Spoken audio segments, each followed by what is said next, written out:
রাজ্যের 15 বছরের শাসক দল ক্ষমতা থেকে সরে যাওয়ার পর 1.5 মাসও হয়নি, যেন সমস্যার আকুল পাথারে পড়ে হাবুডুবু খাচ্ছে তৃণমূল কংগ্রেস। আপনাদের বোধহয় আমি বলেছিলাম, তৃণমূল কংগ্রেসের যে অফিসিয়াল মুখপত্র, সেখানে এডিটোরিয়ালে লেখা হয়েছিল মমতা বন্দ্যোপাধ্যায়ের শনির দশা চলছে। তা শনির দশা চললে কি হয়? একের পর এক নানা রকম সমস্যা আসতে থাকে। একটা সমস্যায় হাল পেতে না পেতেই আরেকটা বড় সমস্যা এসে সামনে হাজির হয়ে যায়। খারাপ সময় একেই বলে। কিন্তু আমরা হিসেব করছি তৃণমূল কংগ্রেসের সময় খুব খারাপ যাচ্ছে। তাদের এখন একের পর এক সমস্যা। রাজ্যের শাসন ক্ষমতায় আসা বিজেপি বা রাজ্য বিজেপি খুব নিশ্চিন্তে আছে। তাদের সমস্যা আপনি চোখে দেখতে পাচ্ছেন। তাদের সমস্যাও কিন্তু খুব কম না, বেশ একটু একটু করে স্পষ্ট হতে শুরু করেছে। একটা দুটোর উল্লেখ আজকে আপনাদের সামনে আমি করব, কিন্তু তার আগে আসুন তৃণমূল কংগ্রেসের যে সমস্যাগুলো, সেই সমস্যাগুলো একটু আলোচনা করি। তৃণমূলের আবার এখন তো দুটো ভাগ, কালীঘাটপন্থী আর কালীঘাটের পরিপন্থী। এখন কালীঘাটের পরিপন্থীরাই কিন্তু শেষ পর্যন্ত আদালত এক কথায় ভেতরে ঢোকেনি। স্পিকার যে সিদ্ধান্ত নিয়েছেন সেটাকেই রেখেছে বা মান্যতা দিয়েছে। ফলে কালীঘাটের পরিপন্থী যারা, তারাই এই মুহূর্তে বিধানসভায় বিরোধী দল। এই গোটা বাজেট সেশনে আমরা তাদেরকেই বিরোধী দল হিসেবে দেখব। ঋতব্রত বন্দ্যোপাধ্যায়, তিনি বিরোধী দলনেতা, তাকে আমরা সেই চেহারায় দেখব। অন্যদিকে আলাদা করে নাকি বসার ঘর পাচ্ছেন কালীঘাটপন্থীরা। সেখানে মদন মিত্র থাকবেন, কুণাল ঘোষ থাকবেন, শোভনদেব চট্টোপাধ্যায় থাকবেন। কিন্তু তৃণমূল কংগ্রেসের আরো বড় সমস্যা, বা বলতে পারেন কালীঘাটপন্থী তৃণমূল কংগ্রেসের জন্য আরো বড় সমস্যা হচ্ছে তাদের অর্থ ভাণ্ডার, পার্টি ফান্ড। পার্টি ফান্ড যে ব্যাংকে, সম্ভবত ব্যাংকটা এইচডিএফসি যদি আমার ভুল না হয়, সেই অর্থ ভাণ্ডার বা পার্টি ফান্ডের ওপর কালীঘাটপন্থীদের দখল কতটা থাকবে?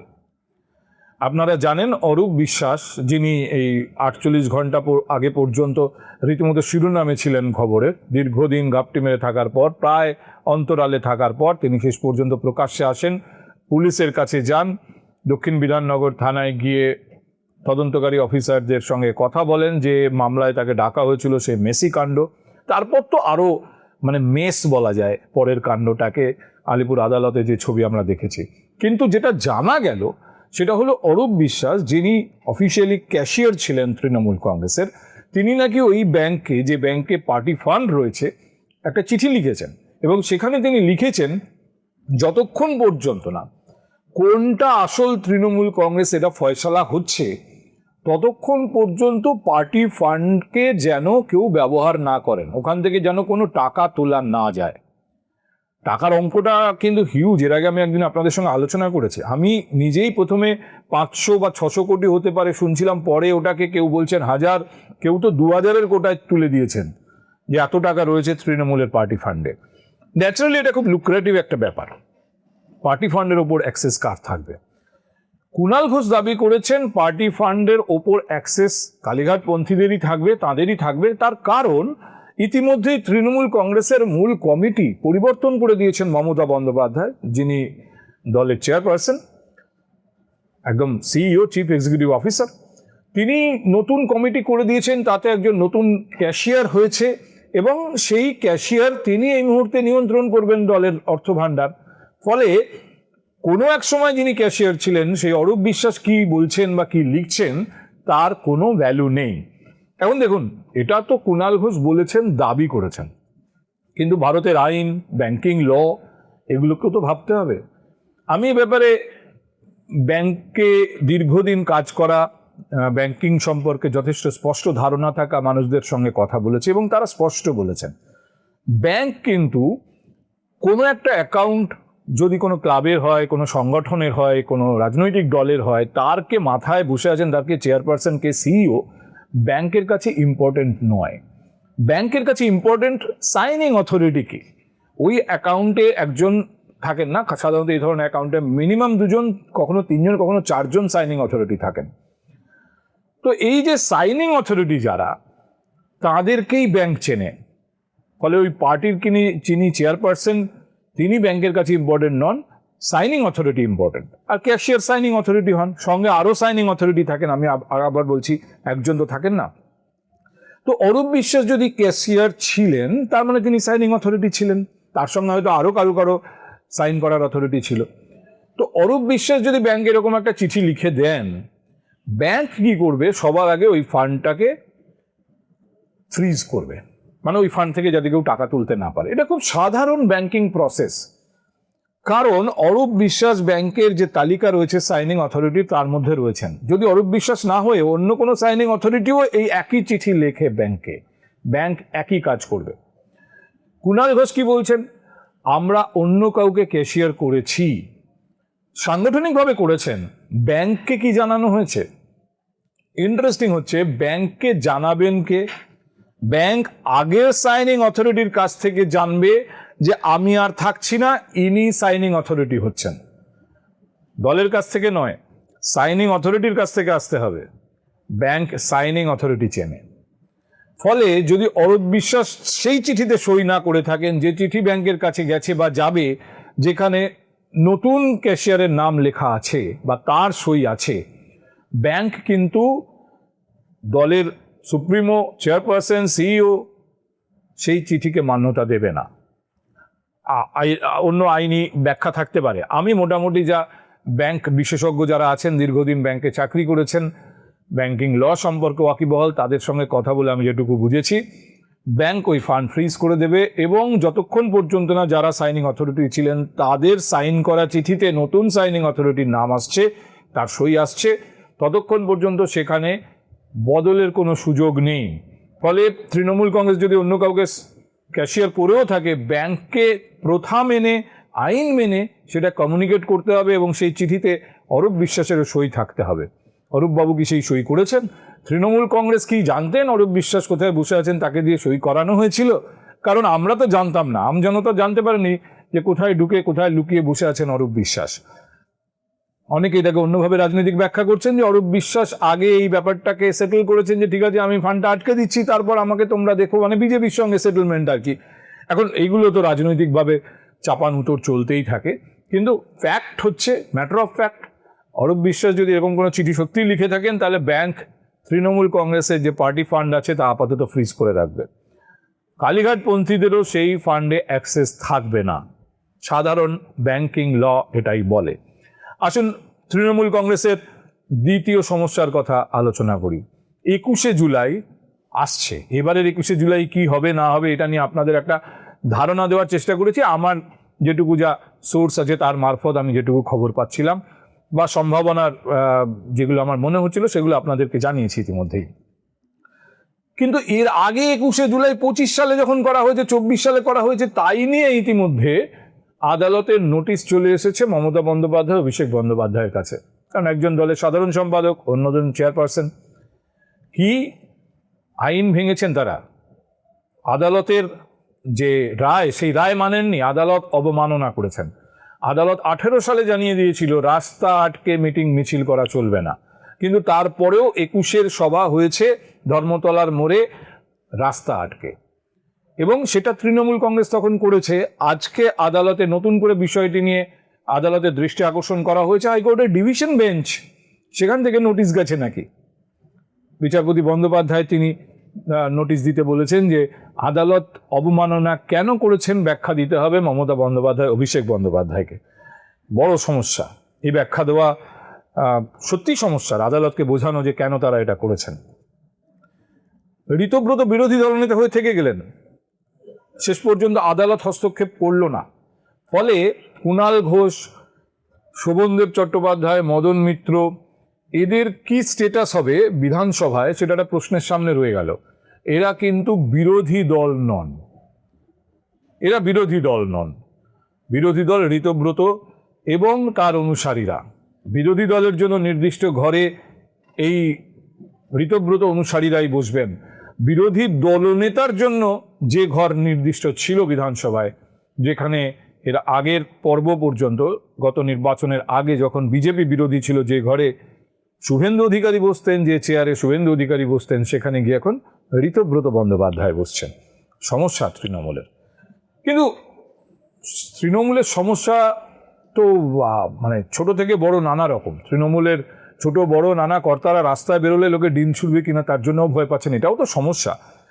এবার আসুন বিজেপির সমস্যা নিয়ে দু একটা কথা বলি। আপনাদের মনে হতে পারে যে ক্ষমতায় এসেছে এতদিনের পর কেন্দ্রেও বিজেপির সরকার, ফলে আর যাই হোক আর্থিক কোনো রকম অসুবিধা নেই এই সরকারের। এখন এই সরকার শুধু তার কাজ দেখাবে, উন্নয়ন করবে, মানুষের আস্থা অর্জন করবে, এই সমস্যার কি আছে? আর পশ্চিমবঙ্গের রাজনীতি সাম্প্রতিক অতীত বলে যে একবার যখন কেউ ক্ষমতায় আসেন তখন বামপন্থীরা অনেকগুলো সময় ছিল 7টা টার্মে, মমতা বন্দ্যোপাধ্যায় 3টে টার্মে, ফলে আপাতত তো অন্তত 3টে টার্ম নিয়ে বিজেপির ভাবাই উচিত না। ফলে এখন বিজেপির সামনে সমস্যা কি? সমস্যা আছে। একটু যদি গভীরে যাওয়া যায় তাহলে কতকগুলো জিনিস বিজেপির সামনে বড় সমস্যা তৈরি করেছে।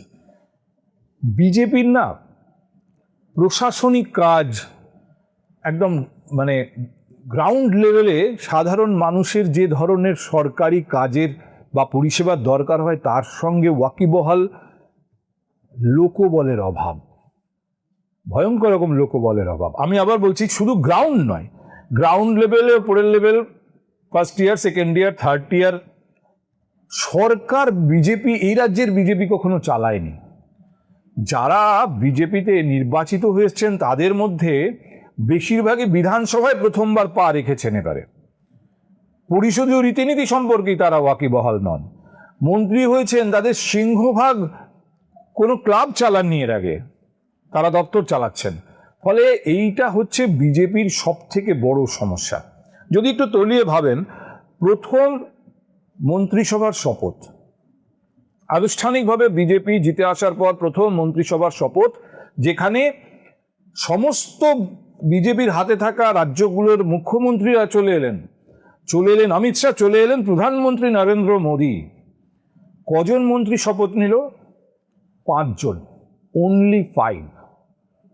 তাদের মধ্যে বাকি 4 জনকে কিছু কিছু গুরুত্বপূর্ণ দপ্তর দেওয়া হলো, বাকি সব দপ্তর মুখ্যমন্ত্রী শুভেন্দু অধিকারীর হাতে থেকে গেল। সেদিন কিন্তু গোটা মন্ত্রিসভা তৈরি করা সম্ভব হয়নি। তারপরে শুরু হলো আজ হবে, কাল হবে, এই সপ্তাহে হবে, ও সপ্তাহে হবে। 1 মাস পর 35 জনের মন্ত্রিসভা ঘোষণা হলো। 1 মাস লাগলো ফাইনাল হতে।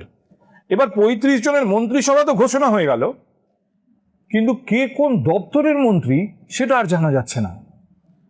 আরো 7-8 দিন কেটে যাওয়ার পর আস্তে আস্তে সামনে এলো কাকে কোন দপ্তরের দায়িত্ব দেওয়া হচ্ছে।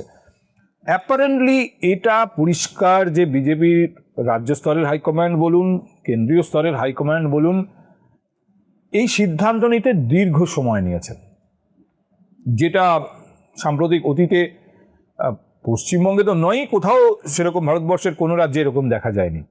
এর একটাই তো কারণ হতে পারে, কাউকে একটা দপ্তরের দায়িত্ব দেওয়া হবে, তিনি কি পারবেন? বা কাকে কোন দপ্তর দেওয়া হবে?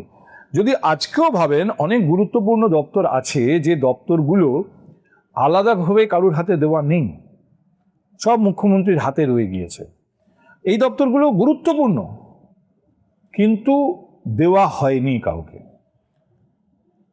এই অবস্থাটা বুঝিয়ে দেয় যে প্রশাসনিক কাজ, সরকারি কাজ, এই সমস্ত ব্যাপারে স্কিল্ড লোক, যারা বিষয়টা জানেন, দক্ষ, এরকম লোকের অভাব আছে। আর এটা ছেড়ে দিন, আপনি মন্ত্রী স্তরের কথা বলছি।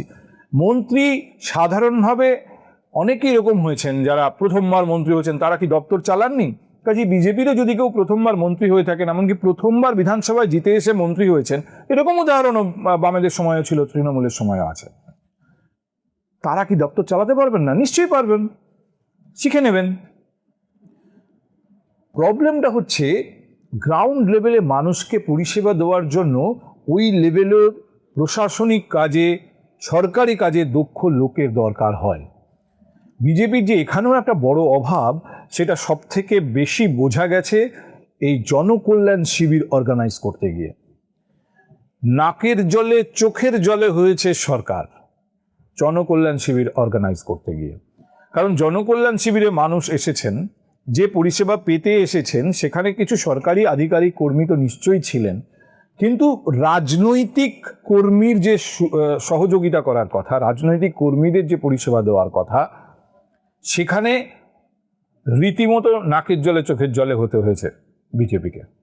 কারণ ওই রকম স্তরে বিজেপির সেই অর্থে লোক নেই। আর এতে সব থেকে বেশি উৎসাহিত করা হয়েছে, সব থেকে বেশি উৎসাহিত হয়েছে তৃণমূল কংগ্রেসের ওই গ্রাউন্ড লেভেলের কর্মীরা, যারা মনে করছেন যে আমাদের প্রয়োজন অনুভূত হতে বাধ্য। বিজেপির এই লেভেলে কাজ করার লোক নেই আর আমরা ঘরে বসে আছি, আমাদের দিকে বিজেপি হাইকমান্ডকে তাকাতে হবে। এইটা এখন বিজেপির ভেতরে সব থেকে বড় সমস্যা। কারণ বিজেপির ভেতরে একটা গোড়া শিবির রয়েছেন যারা পরিষ্কার বলে দিয়েছেন বিজেপির তৃণমূলীকরণ করা চলবে না। কিন্তু আবার মানুষকে পরিষেবাও তো দিতে হবে। তৃণমূল কংগ্রেসের সমস্যা হচ্ছে point of existence, question of existence, টিকে থাকা, এক্সিস্ট করা এখন তাদের কাছে বড় সমস্যা। আর বিজেপির সামনে সমস্যা হচ্ছে point of competence, question of competence, নিজেদের যোগ্য প্রমাণ করা। মানুষের যে প্রত্যাশা রয়েছে বিজেপির এই নতুন সরকারের কাছে, সেই প্রত্যাশা পূরণে অত্যন্ত দ্রুত কাজ করা।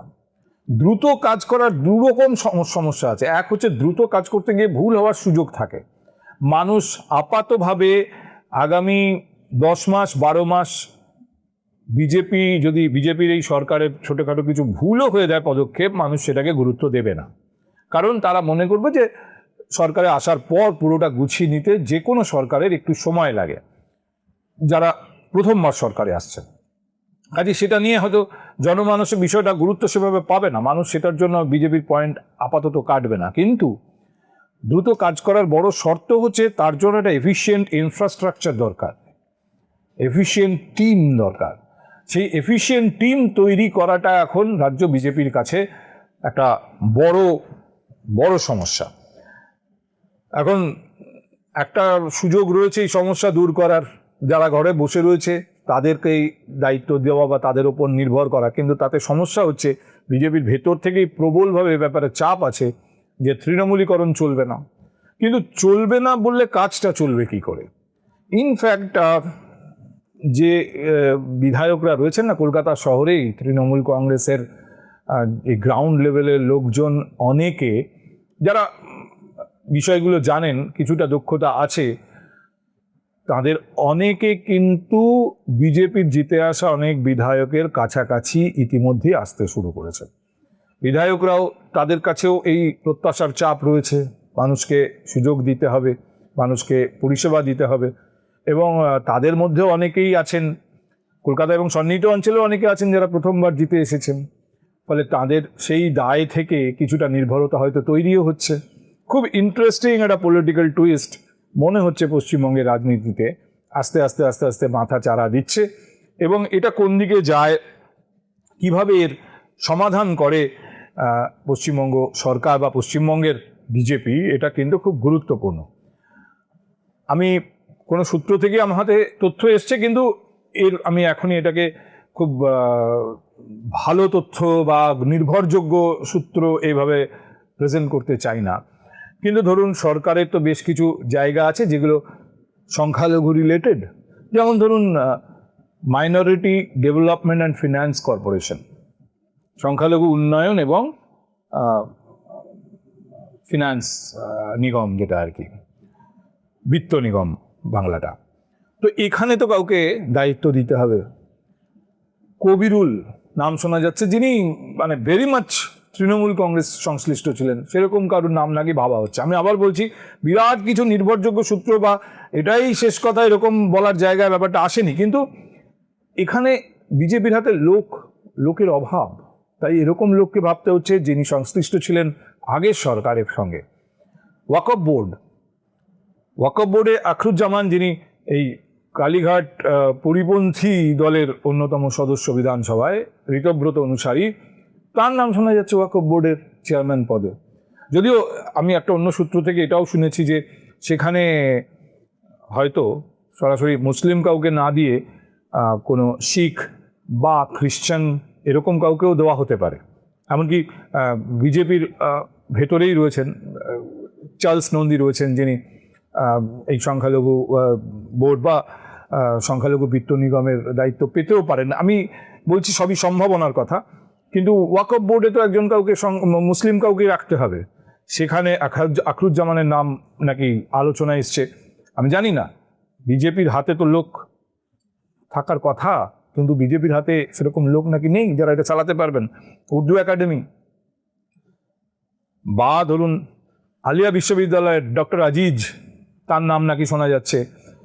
বিজেপির একটা সংখ্যালঘু সেল আছে, সেই সংখ্যালঘু সেলের যিনি এখন দায়িত্বে আছেন আলী হোসেন, অত্যন্ত সজ্জন একজন মানুষ, তার নাম হজ কমিটির ব্যাপারে শোনা যাচ্ছে, এমনকি তিনি অত্যন্ত উৎসাহী সেটাও শোনা যাচ্ছে। কিন্তু বিষয়টা হচ্ছে, আমি জাস্ট উদাহরণ হিসেবে বললাম, এখনই এগুলো নিয়ে মন্তব্য করার মতো জায়গায় আসেনি, কিন্তু একাধিক এরকম জায়গা আছে যেখানে এমন কাউকে দায়িত্ব দিতে হবে যিনি এই প্রশাসনিক এবং সাংগঠনিক বিষয়গুলো জানেন, এ ব্যাপারে একটা অর্গানাইজেশনকে রান করার জন্য প্রয়োজনীয় দক্ষতা তার আছে।